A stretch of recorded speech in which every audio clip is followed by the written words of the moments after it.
Hey guys, welcome back to Studio G. I'm joined now by the two men who will be facing off in the UNLV general election beginning on April 3rd. Student body presidential candidates Cole Turner and Mark Ciavola. Welcome. I will ask you both the same few questions, and you'll have 1 minute each to respond. Your responses will be timed, and I will be forced to interrupt you if you exceed that amount of time. After the two questions, you'll have each 2 minutes to address why you guys should be student body presidents. Cole, you will have the opportunity to answer first. Are you ready? Yes, sir. All right, first question for you. The Nevada legislature is currently in session in Carson City, which means there can be some major shifts in the way funding is allocated within the Nevada system of higher education. As president, how would you defend the students' rights to a quality education to the Nevada legislature, as well as the Nevada system of higher education regions?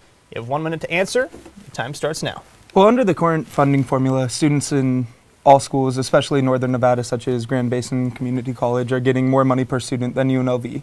UNLV, the current funding formula that is, or the funding formula that is in legislature right now, is going to better benefit UNLV students if it is able to go through. And so, as the student body president, I believe it would be my duty to fight and do everything in my ability to get that passed to help benefit UNLV students.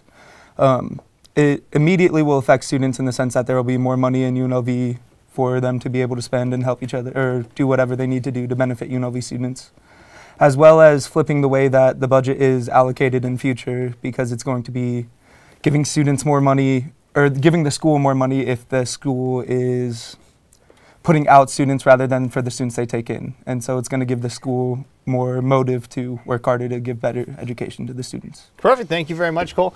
Mark, same question to you. Would you like me to refresh the question, or are you okay? No, we're good. All right, 1 minute starts now. So the current funding formula debate, sure, it's certainly better than what we have now, but the numbers really aren't in for UNLV, and we need to see what those numbers are.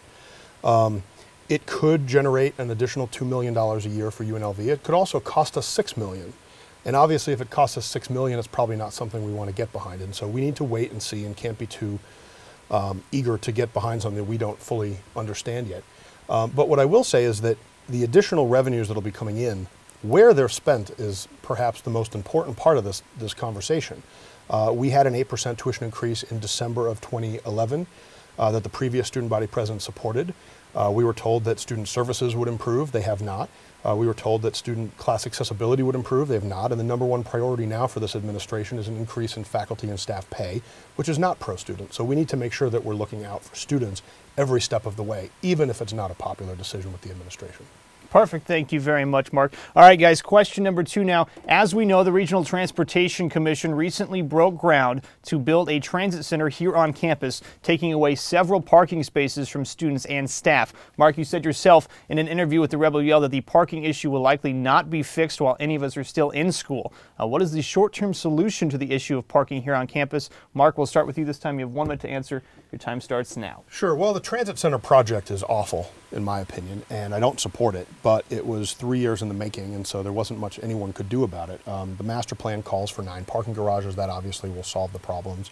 In the meantime, we need to work on the stuff we can actually affect now. Getting parking fees to not increase until 2015 is huge. We were able to fight for that. So maybe we can all get out of here before they go up again. Right. We also were able to stop weekend parking enforcement, which is huge for any students that are here on the weekends, whether it's here to study at the library or to take part in student organizations like Greek Life, et cetera. So those are kind of the small things we can work on. We're also looking at trying to find ways to bring back the student parking that was lost to the transit center, perhaps in the parking lot behind the library, some areas like that. And that's being looked at now by the parking committee, which I sit on. Perfect. Thank you very much, Mark. Cole, you ready? Would you like a refresher on the question? No, I'm good on it as well. All right, go ahead. As Mark said, I'm very in agreement with him in the sense that I'm against the RTC Transit Center that was just built over there, or is in the process of being built. Right. In terms of short-term parking, I believe you have to try and make up for the spots that we just lost. Whether it's you go and you eliminate some staff parking spots to give them to students, or if you work out behind the library or out front of the SU to better the students' parking options out there. One of the good things that I would be pro is getting the staff parking moved to after 5 o'clock, which I believe it is in front of just the SU now. But also the meters, if you are parking for a meeting after 5 o'clock in front of the student union, I think that if you're a student, you shouldn't have to pay for the meter parking right there. You already pay, I think it's $60 a semester to park out front of the student, or wherever a student parking spot is. And so in the short term, I believe it's just little things that you fight for, just to gather. Every single spot's going to matter to students that you're able to pick up. So it's things like that that you need to fight for. In the long term, you have to be pushing the parking committee. All right. Got to cut you off, sorry. After 1 minute. You guys did great, though, with both the answers. Thank you both. You'll have now 2 minutes each to directly address the voters here on the UNLV campus. The first question went to you, Cole. So, Mark, you will get the first 2-minute segment to explain why they should re-elect Mark Seabold. Sure. I just want to address a couple things from Cole's previous answer. Parking passes are now $125, not $60, which is a lot of money for students, and that's for any student parking space on campus. We're not able to move the staff out from in front of the student union because of traffic concerns on Maryland Parkway. It was one of the first things I fought for when I was elected. It's just not an option. The meters are after 7, but staff is after 5 if you have a student permit. And we were able to persuade the parking department to make that standard in all parking lots, even though some of them were not 5 o'clock. You know, ultimately over the last year, we've been able to cut our own salaries 25%, save students $250,000 over that time, increase scholarships, creating a summer scholarship, a non-traditional scholarship, research and development, textbook scholarship, working now on a veterans and active duty military scholarship. We've improved campus life with bus rides to home football games, 2 Rebel road trips, San Diego for football, Reno for basketball.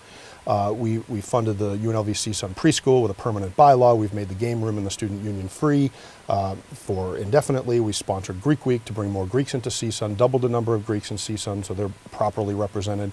We have been able to affect almost the entire campus community over the last year. And I would ask for students for their vote so that we can continue doing the things that we've been doing, as I believe we've been one of the most productive editions of CSUN in recent memory. And again, you know, you look at all of the issues that are plaguing us, a lot of them have to do with money. We've fought for better parking policies and succeeded. We stopped a $6 per credit fee from going through an increase. We stopped mandatory health insurance from being a condition of enrollment here at UNLV. We've consistently fought against tuition increases.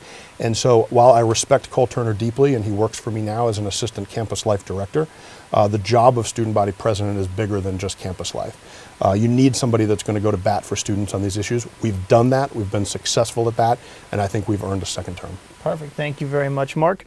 Cole, 2 minutes. It's all you. Biggest thing Mark said just now was the student body president is bigger than campus life. That's one of the things that I acknowledge and I'm going to work towards. There's no reason that a student body president should focus 100% on campus life. There are many more things that you need to focus on to help students. Scholarships being one, improving the scholarships that we give out and getting more applicants in. It's a big thing in CSUN now, and that's another thing that we need to continue to push for if our ticket does get elected to office. Another big thing going to campus life to discuss it that we would believe promoting would be a huge thing and would ultimately improve the experience of students at UNLV would be an on-campus concert.